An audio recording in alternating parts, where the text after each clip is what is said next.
Hi, welcome to our channel where we share the most intriguing stories. I never liked the sound of gravel under unfamiliar tires. One quiet morning by Lake St. Mary they came. Polished SUVs, fake smiles, and forged papers. They thought I was just an old man on borrowed land. But they knocked on the wrong damn door. And I still know how to fight.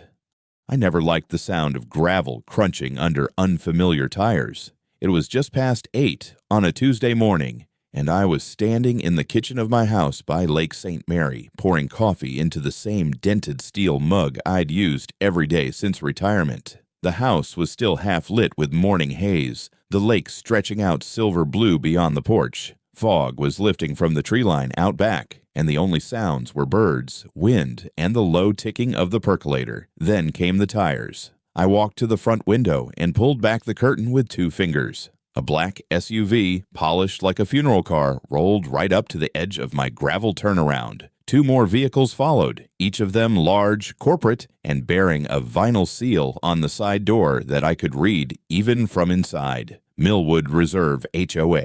They didn't park in a polite line. No hazard lights, no knock, no calls ahead. 3 men got out, late 30s to early 50s, all in crisp black polo shirts with the HOA logo embroidered in silver thread over the heart. The tallest one pulled out a clipboard. Another one took out his phone and started photographing my porch. The third made his way toward the lake, stepping onto the path that led to my dock like it was his own goddamn garden. I opened the door but didn't step outside. I don't like making threats on my porch. It invites bad precedent. I waited. Clipboard man was the one who approached first. He walked with the casual arrogance of someone who believed his shirt gave him jurisdiction. "Milo Davenport," he asked, flipping a page. His tone was already too familiar. I nodded once. "That's my name. And this is my land." He held out a folder with a branded letterhead. "Sir, we're representatives of Millwood Reserve Homeowners Association. This property falls within the upcoming expansion zone of our southern lakefront redevelopment sector. We're here to present you with a purchase offer. Full market value plus $7,500 relocation incentive. You've got 3 days to consider it." He smiled like he was doing me a favor, like I should shake his hand and thank him for the honor of being approached. I didn't take the folder. Instead, I stepped forward, just far enough for the screen door to hiss shut behind me. I glanced past him at the one by the dock, who was now squatting to inspect my mooring cleats. "You've got about 30 seconds to leave." The clipboard started to lower. "Sir, first," I said, "you're trespassing on private property. Second, I'm not selling. Not today, not in 3 days, not when hell freezes over. Third, you don't have the right to negotiate with me in the first place. Your HOA is 2 miles south. This house was built in 1948. It's not under your jurisdiction. Never was. Never will be." The photographer hesitated, lowered his phone. "And fourth," I added, "you're being recorded." I pointed up at the corner of the roof where my camera blinked red, an old habit from an old life. Clipboard man glanced at it, then back to me. His smile flattened. "You really might want to take some time to review this," he said, offering the folder again. I let him hold it there for a second. Then I shut the door. They left, eventually. They didn't rush, which told me this wasn't some rookie intimidation job. These guys had done this before. They walked back to their SUVs with deliberate calm. The one from the dock paused to take a few last looks around like he was scouting for terrain. Then they backed out, turned around, and rolled off down the hill without a word. I didn't touch the coffee again that morning. Spent the next hour watching the road. Just watching. The envelope was taped to my gate the next morning, dead center, like a damn sheriff's notice from the Old West. I spotted it as I was coming back from the lake with my tackle box. It was early, sun barely up, fog still hanging low over the treetops like smoke. I'd spent the morning fishing in silence, trying to convince myself yesterday hadn't happened. But there it was. A large white envelope with an embossed red stamp in the corner that read, "Legal Notice. Intent to purchase under community expansion easement." I peeled it off the gate slowly like it might explode, walked it inside, sat at the table, and opened it with a rusted penknife. What I pulled out wasn't a letter. It was a fully formatted document, 7 pages, notarized, complete with municipal-looking seals and a fake map showing my property outlined in dotted red like a bullseye. The language was bureaucratic poison. Pursuant to the Community Development Agreement of 2018, Parcel 6B, aka the Davenport property, is identified as a priority acquisition zone under Clause 10C, subject to conversion in the interest of public recreational access to Lake St. Mary. I stopped reading after that. There was no Community Development Agreement of 2018.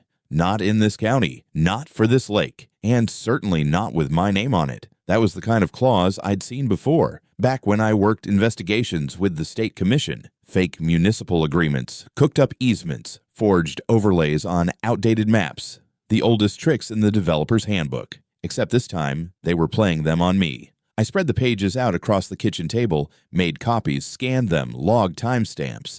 It was muscle memory at this point. Then I took out an old folder from the cabinet above the fridge, one I hadn't touched in 5 years. It still had my clearance tag from the Commission on Fraudulent Land Use. Ugly orange lanyard. Never liked it. I called a former colleague named Reed down in Augusta. He owed me 2 favors and a bottle of whiskey. Told him I had documents I wanted reviewed for fraud indicators and not to ask stupid questions. He didn't. Promised to run them through the registry system by the end of the day. I spent the rest of the morning walking the perimeter of my land. That was when I saw the spray paint. 3 bright yellow X's had been marked, one on a boulder near the waterline, one at the end of the dock, and one on a tree trunk about 30 yards into the woods. The markings were industrial, done with a cap stencil. Not kids, not drunk campers. They were tagged the way you'd mark boundaries for excavation or land surveys, which would have made sense if I had authorized any survey. That afternoon, I drove to the post office to check the box. Found another surprise. An official-looking letter from the Lakeside County Tax Assessment Office. Inside was a new property valuation sheet claiming the land and home had increased in taxable value by 430% due to pending commercial integration. Bullshit. That sheet alone could put a retiree in the poorhouse. I made a call to the actual assessment office. The clerk on the phone was confused. Said no reassessment had been filed for my parcel and no such terminology existed in their database. When I offered to email a copy of the document, he asked, "Wait, does it have a gray triangle watermark in the corner?" I said yes. He sighed. "You're the 3rd one this month." I went home and installed a new camera under the dock, one that could see low to the ground and over the water. That night, I slept in the living room, light off, phone in hand. Around 2:40 in the morning, I caught headlights moving slow at the tree line. No attempt to pull in, just a roll by. SUV, tinted windows, no plates on the front. At 3:19, motion sensor picked up something by the boat shack. I sat up, watched the screen. Someone had broken the lock on the side door. They didn't take anything, didn't smash anything. They left a note, taped it to the back of the door, just above my grandfather's tackle hooks. Plain paper, black marker. One sentence. You can still sell. It gets harder after this. I hadn't planned to come out of retirement, but it turns out when someone breaks into your shack and threatens your life by implication, your blood remembers what it used to do. First thing I did was pull every drive from every camera and log every frame from the previous 72 hours. I built myself a little war room, just the guest bedroom really, but I laid out printed stills across the bed like evidence boards from my old office. Set up a laptop, ran facial enhancement filters, isolated vehicle plates. One of them was clean. Maine, passenger vehicle, black SUV, expired registration. The other was more interesting. It didn't exist. No registration, no VIN match, no insurance history, just a rental shell that had vanished from the DMV logs in 2019, which meant someone had scrubbed it. Not HOA types, not standard ones anyway. I started working through the chain of fake documents they'd dropped off, map overlays, that easement language, the made-up county agreement.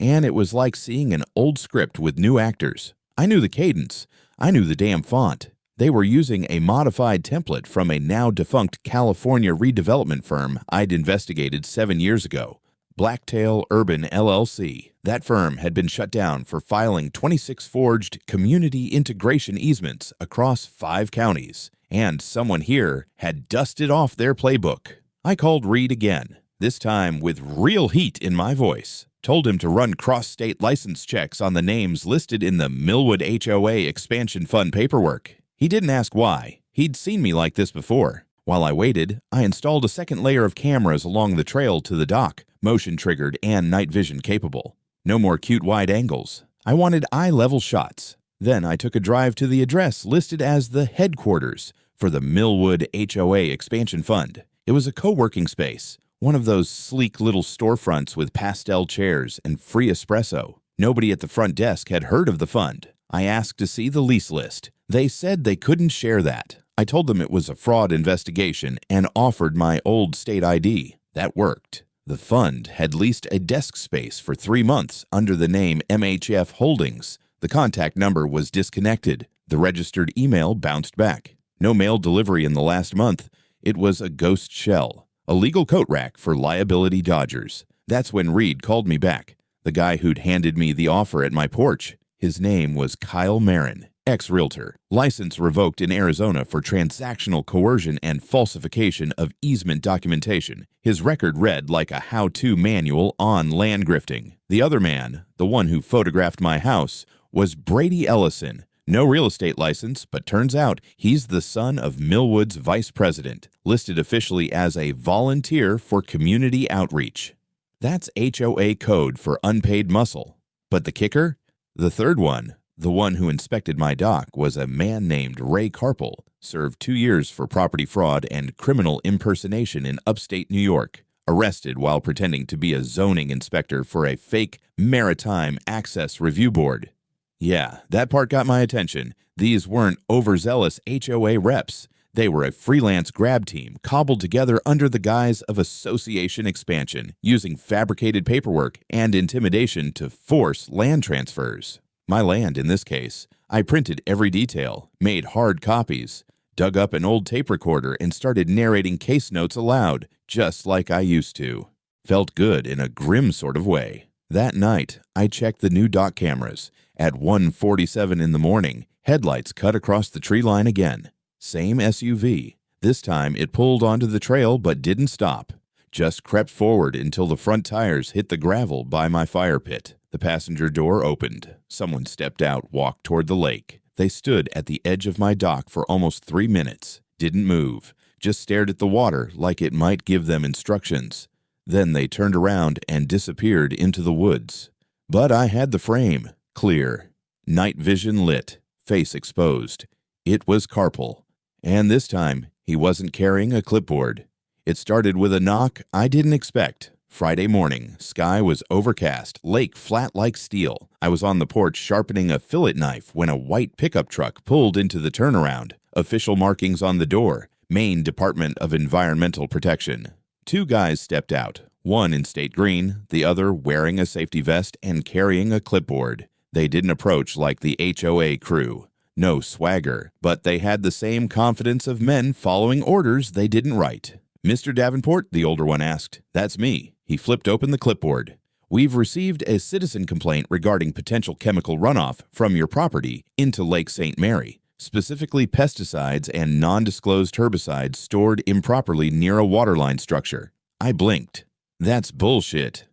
We're required to inspect. It's a preliminary sweep. If we find any cause for escalation, we'll issue a formal notice and pull samples." They weren't hostile, I'll give them that. Just guys doing their job, probably unaware they were being used. I led them down toward the dock, not saying much. Let them poke around. They noted the firewood stack, the compost pile, the fish cleaning station. Then one of them crouched beside the base of the old tool rack and pointed. "There," he said. Behind the rack, nestled under a loose tarp, was a blue plastic container, 30-gallon drum partially buried under some rotted netting. I hadn't seen it before, and I sure as hell hadn't put it there. The younger guy stepped back. "Looks like an unmarked chemical storage barrel. Might be evidence of pesticide retention." I didn't argue, just stared at it like a snake had crawled into my boot. "You mind if we open it?" the older one asked. "Be my guest." They cracked it open and stuck a test swab inside. Waited. Nothing happened. No vapor, no color change, no odor. "Looks empty," the younger said. "Let's run it through anyway." I nodded. "Take it. You'll want to test the residue.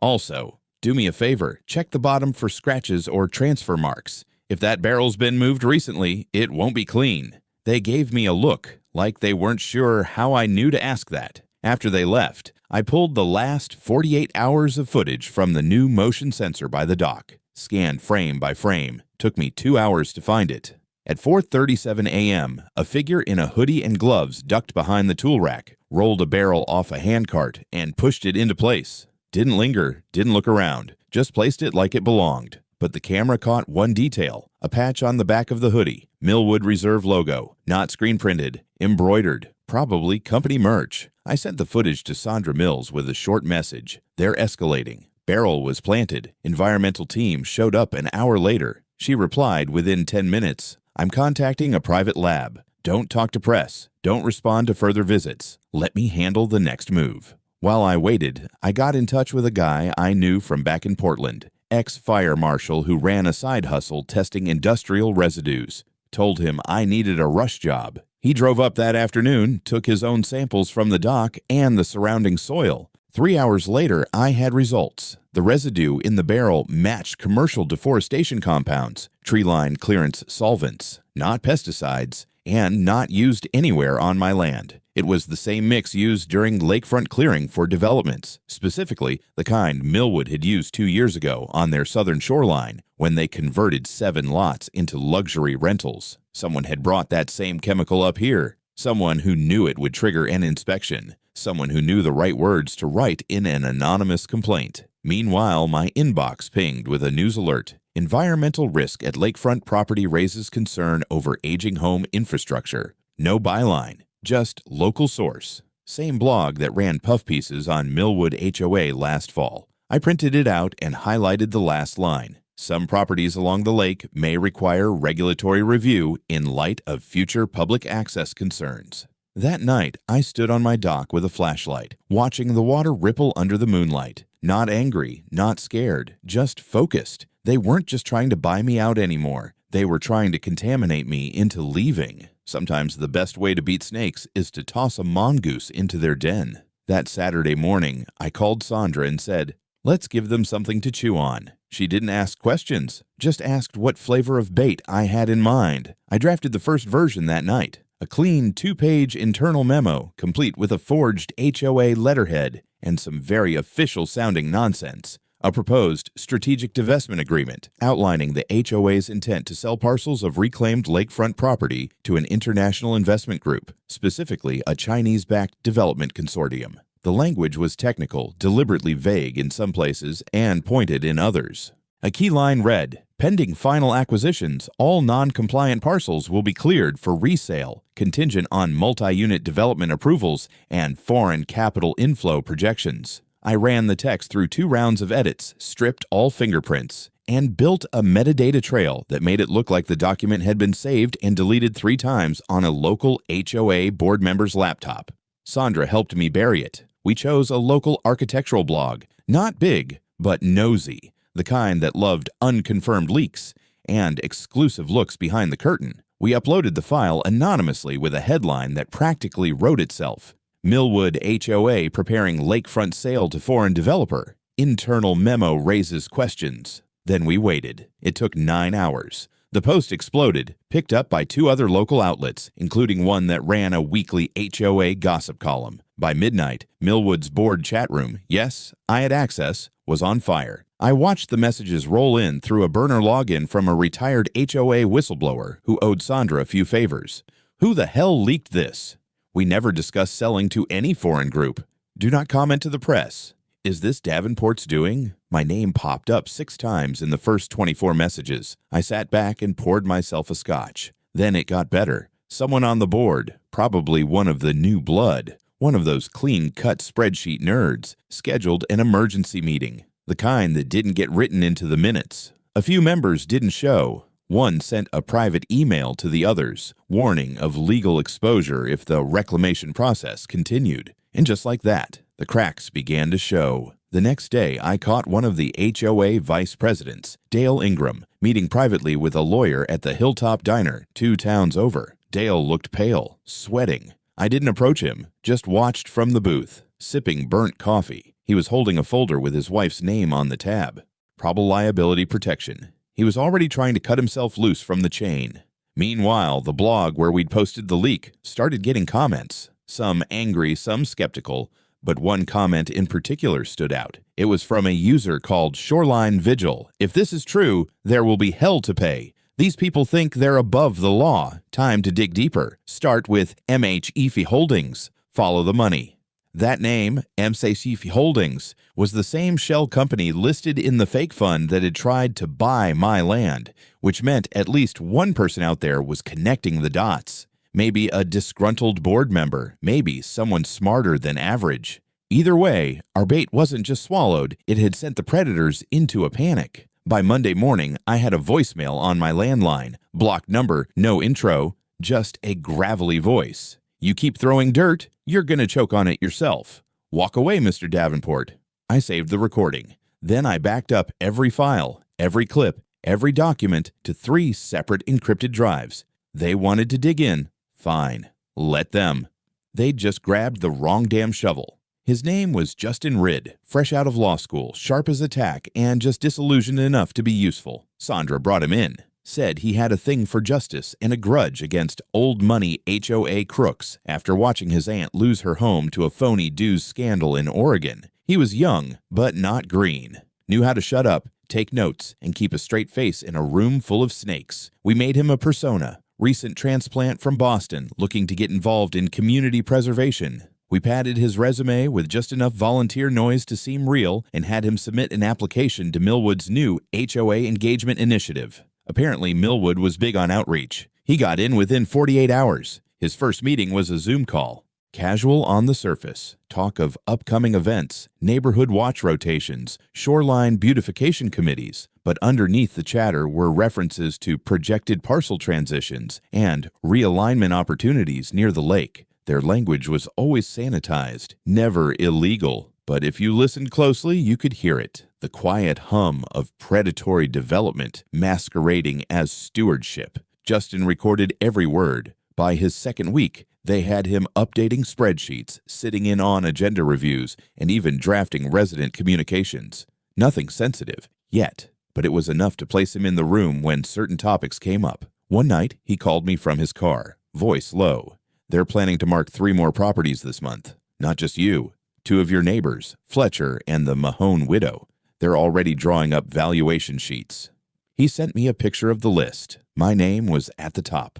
Under priority tier, acquisition with pressure. Another column read estimated resistance level. Mine was marked high, non-compliant, potentially litigious. Justin stayed embedded. Week by week, he earned more access. They mistook his quiet confidence for loyalty, his silence for alignment. But all the while, he was feeding us documents, memos, recordings, each one more damning than the last.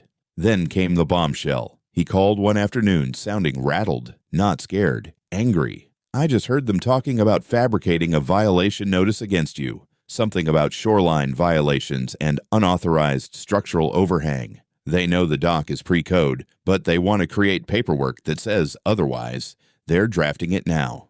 That was the last straw. We compiled everything, every fake form, every threat, the barrel incident, the false tax letter, the internal memos Justin had leaked, and the environmental bait job. Sandra filed a cease and desist order against Millwood HOA, naming specific individuals for harassment, defamation, and intentional infliction of emotional distress. We also sent copies to the County Zoning Board, the Department of Environmental Protection, and, my personal favorite, the Federal Trade Commission with a formal complaint for coordinated real estate fraud via misrepresentation and coercive tactics. That's when Millwood tried to play defense. They sent their own letter, condescending, patronizing, drenched in legal jargon that tried to reframe everything as civic outreach misunderstood by a disgruntled non-member resident. I wiped my ass with that letter and mailed it back. The local paper picked up the story next. Not the full expose, but enough. HOA accused of harassment after lakefront property owner alleges fraudulent buyout scheme. And then Justin hit gold. During one of their off-record strategy sessions, he left his phone recording in a coffee cup. The mic wasn't great, but it caught every word of one particular line. The guy's ex-cop or ex-something, I don't care. He can be broken like the rest. We'll bury him in paper and bleed him out until he folds. That voice, Dale Ingram, the same vice president I saw sweating bullets at Hilltop Diner. We now had intent, Not just impropriety, not just aggression. This was calculated abuse of process, aimed to bankrupt and intimidate. That night, I looked over everything we had, files stacked a foot high, backups on 3 drives, and a 4th, just for fun, in a fireproof lockbox. Justin had gone deeper than I ever expected, and now the only thing more dangerous than me was him.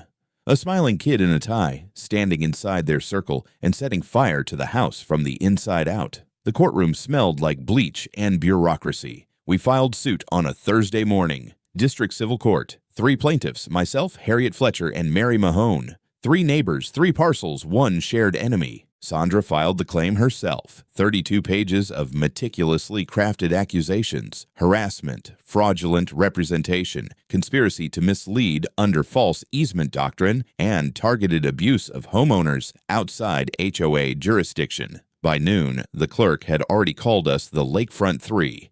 I hated that. HOA Millwood responded fast. Too fast. The next morning, they submitted a counterclaim accusing me of defamation, obstruction of community development, and intentional misrepresentation of property status. They included copies of the anonymous memo leak, claimed it was mine, said I was stoking anti-foreign hysteria to smear their expansion project.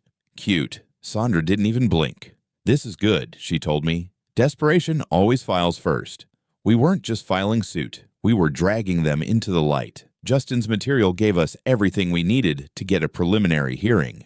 His audio recordings, especially the one where Ingram said, "We'll bury him in paper," became Exhibit A. The environmental lab's breakdown of the barrel showed planted contamination. Reed's verification of the fake LLCs, the scrubbed license plate, and the ghost office space all backed our central claim. This wasn't HOA expansion. This was organized, malicious land acquisition under a nonprofit mask. The judge granted the hearing. HOA Millwood arrived in force. 5 attorneys, 3 board members, and 1 PR flack who kept checking her phone like Twitter might explode any minute. I showed up in jeans and my oldest coat. Sandra walked in behind me wearing a slate gray suit and a smile like a scalpel. She shredded them. Not theatrically, surgically. Started with the forged tax documents, showed the watermark, the fake letterhead, and the confirmation from the county clerk that no such revaluation was ever filed. Then came the fake environmental complaint. She introduced the DEP inspection report, followed by the private lab's residue analysis. We passed the report to the bench. The judge flipped to the summary page, read it twice, looked up at the HOA lawyers and asked, "You're alleging this man is contaminating his own land with your own clearing solvent?" Dead silence. Then came Justin's materials. Sandra introduced him as a whistleblower, presenting documentation as materials obtained during his time as a volunteer associate. Not undercover, not deceptive, just someone who had witnessed misconduct and come forward. The other side tried to object. The judge allowed it. Then Justin hit play on the recording. "We'll bury him in paper and bleed him out."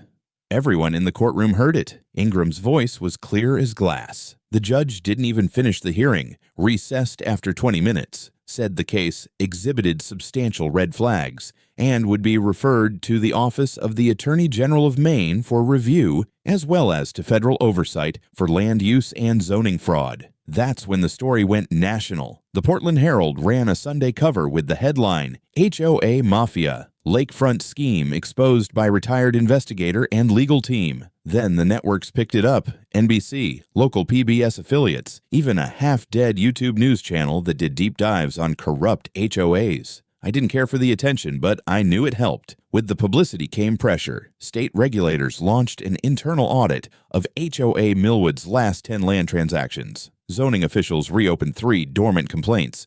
The FTC opened an inquiry into nonprofit real estate manipulation. But the best part, Sandra got a call from a U.S. District Attorney's office asking for a private briefing. She called me that night. "They're interested in pursuing this as a federal RICO case," she said. "RICO?" I asked. "Isn't that usually for mobsters?" "Exactly." The metal signs arrived 2 weeks after the last court date. Stainless steel, laser-etched, corners rounded. One for the front gate, one for the dock. I mounted the first on the post next to my mailbox, just below the faded brass number plate. The second I bolted right into the old oak at the end of the footpath, where the HOA goons had sprayed their first X. They read, Private property. No HOA negotiations. Below that, in smaller text, trespassing, Sire prosecution. No warnings. By then, things had already gone nuclear. The state had completed its review. Findings. HOA Millwood had created at least 9 fictitious entities over the past 4 years to mask land banking, falsified 17 documents, and launched aggressive intimidation campaigns against non-member property owners. It was a goddamn factory of fraud. Federal prosecutors brought charges under RICO statutes, racketeering, conspiracy, document falsification, and attempted forced property conversion. The Big Fish. Board President Janet Roswell, always smiling, always gracious. She was indicted on 12 counts, resigned the same day. The mugshot made the local paper. Her signature pearls looked tighter than usual. Dale Ingram flipped, cooperated, testified. His punishment was reduced to a suspended sentence and professional blacklisting. I'm told he's moved to Florida. Ray Carpel and Brady Ellison didn't get off so easy. Carpel got 9 years for repeat fraud with intent to extort. Brady got 6, less because his daddy's connections couldn't fully save him,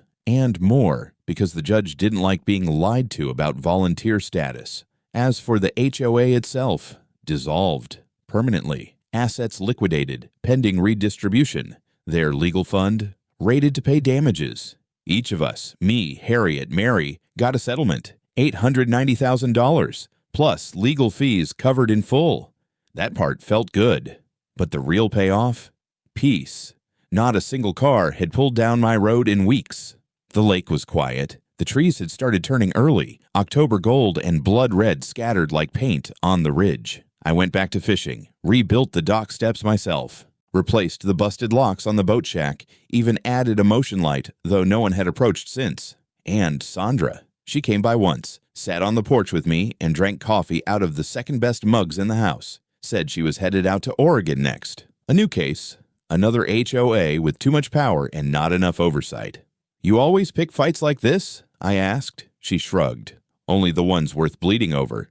We didn't say much after that. As for Justin, he got offers from 3 different firms. 2 of them federal. I told him to take the one with the highest clearance. That kid was born for rooms full of secrets. I did one last thing before I let the file go. Took a drive up to the county records office. Had them notarize and file a deed addendum declaring my property not subject to annexation, HOA inclusion, or community development easements of any kind without my express consent. The clerk looked at me funny.